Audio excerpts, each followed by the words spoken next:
Alright guys, what's up? So, here's a build for Flame Reave on the Spellblade.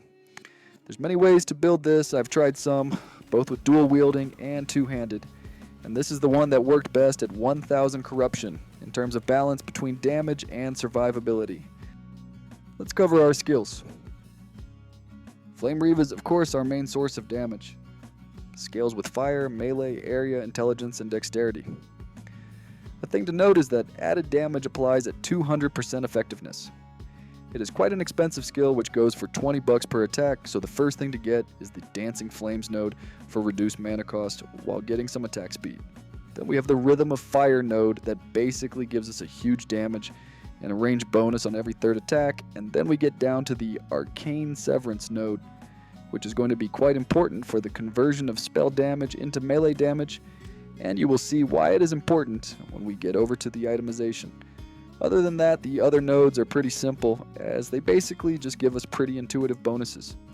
The one extra we need is the Flame Caller, as it gives basically extra 20 to 40% damage depending on where we are, since the returning wave is going to do diminishing damage the more it travels.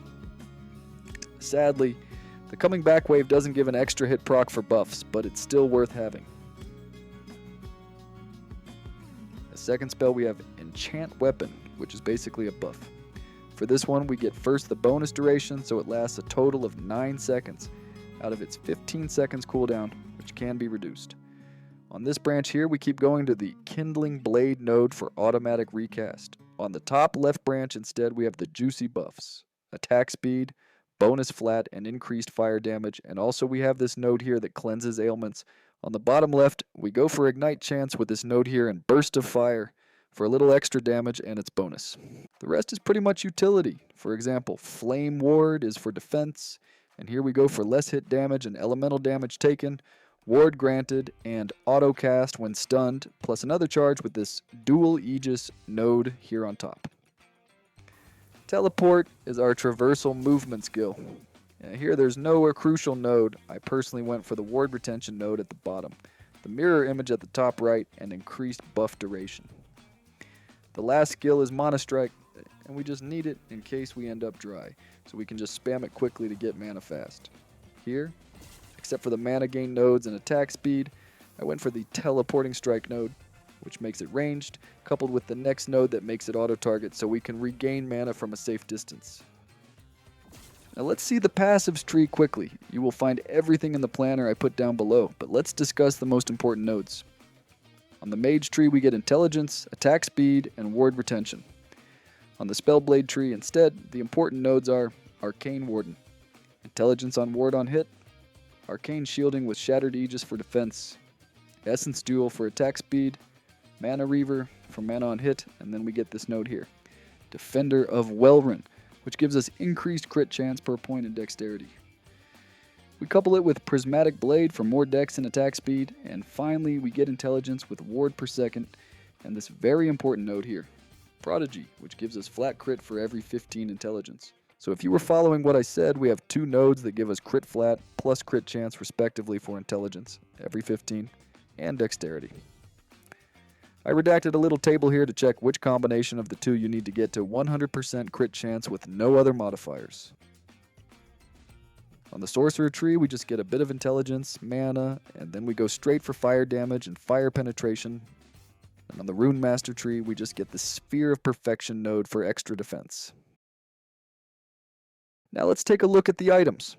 We use the Jasper's Searing Pride two-handed staff, both for the massive flat damage it gives, both for melee and spell damage, which gets converted thanks to the Arcane Severance node on Flame Reave, but also because of the skill level bonuses. Furthermore, we have this on hit buff that gives even more flat fire damage per hit, and it can stack quite a lot since every stack lasts 16 seconds.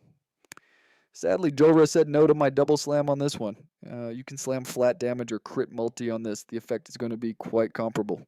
Having a two-handed weapon makes it worth to have the Titan Heart Chest piece for the incredible defensive buffs. Here's mandatory the +4 to Flame Reave Slam. For the boots, we go for Army of Skin since it gives us bonus attack speed, which we don't get from our weapon since you can't slam attack speed on a staff. On this, we slam cooldown reduction to reduce Enchant Weapon's cooldown.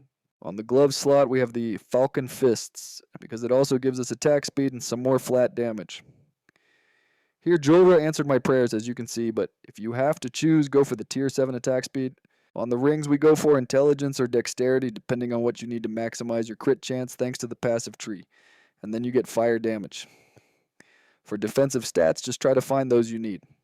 Here I have a red ring, which is not mandatory at all, but helps with survivability. For the belt, I went for the Orion's Descent, but it's not mandatory. You can get any belt with fire damage and health. Our relic is going to be the Reliquary Nest for the defensive buffs, and also because it enhances our idols that, as you will see, give us quite some bonuses. So, and the helmet is the Bone Clamor Barbute for the good mix of dex and int.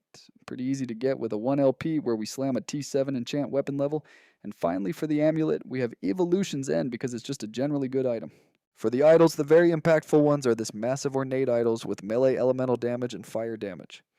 Everything else can be customized to fill your needs, whether for defense or more damage. Lastly, this are the blessing I chose: crit multi, resistances, fire damage, armor percentage, and mana.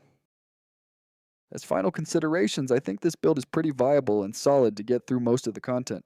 As I previously said, I tried some other options with dual wielding, but despite the damage increase, the survivability loss makes it way too hard to clear maps on a higher corruption end.